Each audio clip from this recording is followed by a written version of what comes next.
வணக்கம். அன்பார்ந்த அனுக்கிரகம் தமிழ் நேயர்களுக்கு உங்கள் ஜோதிடர் ஜே.எம்.எஸ். சந்திரமௌலியின் பதிவு. இந்த பதிவில் சனிப்பெயர்ச்சி மார்ச் 29ஆம் தேதி கும்பராசியிலிருந்து மீனராசிக்கு மாறப்போகிற பலன்களை பார்க்க இருக்கோம். அந்தந்த லக்னப்படி நம்ம அந்த பலன்களை பார்க்க இருக்கோம். அதுலேயும் நட்சத்திர பாத ரீதியாக சனி எப்படி பலனை வழங்குவார் என்பதை நம்ம விரிவாக பார்க்க இருக்கோம். இப்போ கடக லக்னம் 8ல் இருக்கிற சனி 9க்கு போறாரு மார்ச் 29ஆம் தேதி. அது நல்லதுதான். ஏன்னா அட்டம சனியிலிருந்து நம்ம விடுபடுறோம். இந்த 2.5 வருஷமும் படாத கஷ்டம், அதுவும் உறவுகள், நம்பி செஞ்ச வேலைகள், ஒருத்தருக்காக நம்ம பாடுபட்டது, சர்வீஸ் பண்ணது, இது எல்லாத்துலேயுமே நமக்கு ஏமாற்றமும் இழப்பும் நஷ்டமும் கஷ்டமும் தான். அதிலிருந்து இப்போ விடுதலை ஆகிறோம் அப்படிங்கிறதுல நல்ல மகிழ்ச்சி தான். ஆனால் அது முதல் பாதம் புரட்டாதி முதல் பாதத்தில் ஃபர்ஸ்ட் என்ட்ரு ஆகிறாரு சனி. அது ஏப்ரல் 29ஆம் தேதி வரைக்கும் அந்த 30 நாட்களில் அதனுடைய தாக்கம் 8ல் இருக்கிற மாதிரியே தாக்கத்தை தான் கொடுக்கும். ஏன்னா இங்கே ராகுவோட போய் கனெக்ட் ஆகுறாரு. சனி ராகு சேர்க்கை பலனை கொடுக்கறது. அப்போ அந்த 1 மாதம் மட்டும் கொஞ்சம் எச்சரிக்கையாக இருக்கணும். இப்போ லக்ன புள்ளின்னு எடுத்துக்கிட்டிங்கன்னா நீங்கள் புரட்டாதி 4ல் பிறந்திருந்தா மட்டும்தான் உடனே சனி பயிற்சி 8லிருந்து விலகிடுச்சின்னு எடுத்துக்கணும். இப்போ நீங்கள் பூச நட்சத்திரத்தில் பிறந்திருந்தீங்கன்னா சனி 9ஆம் வீட்டில் எப்போ உத்திரட்டாதி தொடுதோ, 1 மாதம் கழித்து எப்போ தொடுதோ அப்போ தான் சனி உங்களுக்கு 8லிருந்து விலகுதுன்னு அர்த்தம். அது ஒரு பக்கம் இருந்தாலும் இப்போ ஜென்ரல் பலனில் பார்க்கும் பொழுது கிரக சேர்க்கையினால நமக்கு சில தீமைகள் இருக்கு. இப்ப ராகு நமக்கு ரொம்ப ரொம்ப கெட்ட கிரகம். அது சனி கூட சேர்றது அவ்வளவு நல்லா இல்லை. அது என்ன ஆகும், நம்ம சிந்தனைகள்ல சில எதிர்பார்க்காத சில விஷயங்களை எல்லாம் புகுத்தும். அப்படி செஞ்சிடலாம், இப்படி செஞ்சிடலாம், ஆசைகளை வளர்த்து விடும்.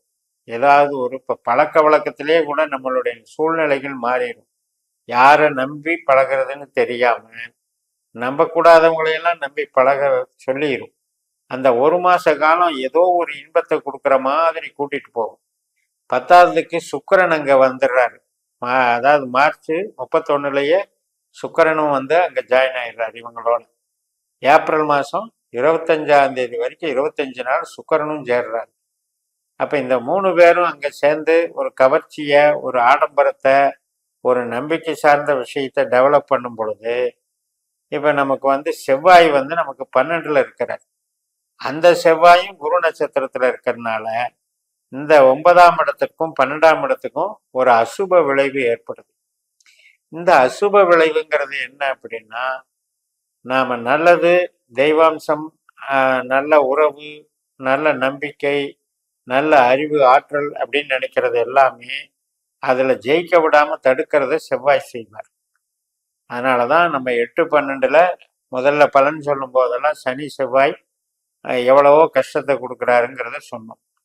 இப்போ செவ்வாயும் அந்த குருசாரத்தில் இருக்கிறதுனால ஒரு அசுப விளைவு ஏற்படுத்துறதுனால முதலீடு சம்மந்தப்பட்டதுலையோ, பிறரை நம்பி வெளிநாட்டு வேலைக்கு போகிறதுலையோ, பிறரை நம்பி கடன் வாங்குறதுலையோ, ஜாமீன் போடுறதுலையோ, இது சகோதர வர்க்கம் வகையிலையோ கொஞ்சம் கேர்ஃபுல்லாக இருக்கணும். அதே மாதிரி நம்ம குழந்தைகள் வகையில் கூட பிரச்சனைகள் நடக்கும். நம்ம கடகலக்னமாக இருப்போம். இந்த காலகட்டத்தில் குழந்தைகள் சார்ந்து அவங்க படுற அவஸ்தைகளும் நமக்கு ஒரு பிரச்சனையாக முடியும். அப்போ இந்த பில்டிங் சம்மந்தப்பட்டது, ஆர்கிடெக்டில் நம்ம இண்டஸ்ட்ரீஸ் லைனில் பில்டிங் கன்ஸ்ட்ரக்ஷன் இண்டஸ்ட்ரீஸு, ஹார்ட்வேர்ஸு, இது மாதிரி விவசாயம் சார்ந்த அமைப்புகளில் கூட கொஞ்சம் சிக்கல் இருக்குது. ஜென்ரலாகவே நீர் ராசியில் சனி வர்றது அவ்வளவு நல்லதல்ல. அப்போ அந்த 2.5 வருஷத்தில் காலச்சக்கரத்துக்கு அது 12ஆக இருக்கிறதுனால இயற்கை சீரழிவுகள், இயற்கையினால நஷ்டங்கள் அப்படிங்கிறதெல்லாம் இருக்கு. ஆனால் நமக்கு சனி ஏப்ரல் 29க்கு மேலே அவர் சனியினுடைய நட்சத்திரத்துக்கே போயிடுறார். அப்போ அவர் ஸ்ட்ராங் ஆயிடுறார். அப்போ அவருக்கு நன்மை தான் செய்வார். அதுக்கப்புறம் புதன் நட்சத்திரத்துக்கு போவார். இந்த அடுத்த 2 வருஷ காலம் பாசிட்டிவாக தான் கொண்டு போவார். இப்போ நெகட்டிவ் அப்படின்னா நமக்கு என்ன நெகட்டிவ் அப்படின்னு எடுத்துட்டிங்கன்னா, நம்ம ஜனன ஜாதகப்படி சனி கெட்டவராக இருக்கக்கூடாது. அதை நம்ம பார்த்துக்கணும். இப்ப 2ஆம் இடம், 6ஆம் இடம், 10ஆம் இடம் தொடர்புல இருந்தா தொழில் சார்ந்து அவர் வேலை செய்வாரு. 1, 5, 9 சார்ந்து இருந்தா உறவுகள் சார்ந்து அவர் நல்ல மகிழ்ச்சியை கொடுப்பாரு. அதே நேரத்துல நமக்கு அப்ப 3, 7, 11 அந்த மாதிரி இருந்தா சுப காரியங்கள் நடத்தி வைக்கிறதுலையும் டெவலப் பண்ணுவார். இப்ப 2, 6, 10 சம்பந்தப்பட்ட தொழில் கிரகங்கள் பாவங்கள் சம்பந்தப்பட்டிருந்தா தொழில் சார்ந்த சொந்த தொழிலே கூட இப்ப நிறைய பேர் கன்சல்டிங் பிஸ்னஸ் பண்றீங்க. ஒரு சொல்லி கொடுக்கறது அல்லது ஒரு மாதிரி ஐடி லைனு, ஒரு transport line, representative management, event management, customer orientation, digital marketing, so இப்படியெல்லாம் ஒரு நன்மைகளையும் ஏற்படுத்தி கொடுப்பார். பட் இந்த செவ்வாய், இந்த 4 கிரகம் சுக்கிரன், புதன், சனி, ராகு இதெல்லாம் ஒரு மாசத்துக்கு கொஞ்சம் பிரச்சனை கொடுக்குற மாதிரி இருக்கு. அதாவது மார்ச் 29 இருந்து ஏப்ரல் 29 வரைக்கும் அந்த 30 நாட்கள்ல கொஞ்சம் நீங்க கரெக்டா பார்த்துக்கணும். அதாவது 27 வரைக்கும் தான் ஆக்சுவலா கணக்கு. ஆனா கணக்கு நாள் 30 நாட்கள் வரும். அதனால இந்த காலகட்டத்துல நம்ம பொறுமையா இருந்துக்கிறது நல்லது. அதுக்கப்புறம் ஆட்டோமேட்டிக்கா நிலைமை சீராகும். எல்லாமே நமக்கு சொந்த நட்சத்திரம் அப்படின்னு வரும் பொழுது நல்ல பலனை கொடுக்கும். இப்ப ராகு ரிவர்ஸ் 8ல வந்தாலும் கூட ராகு இருக்கிற நட்சத்திரத்துக்கே ராகு வருவார். அப்ப அந்த மாதிரி ராகு 8ஆம் இடத்துல வரும்போது நம்ம பயப்படக்கூடாது. நமக்கு ஜனன ஜாதகப்படி ராகு 8ஆம் பாவ 12ஆம் பாவ தொடர்புல இருந்து ராகுனுடைய தசபுத்தி அந்தர சூட்சுமம் நடக்கும்போது தான் அதை பத்தி பயப்படணும்.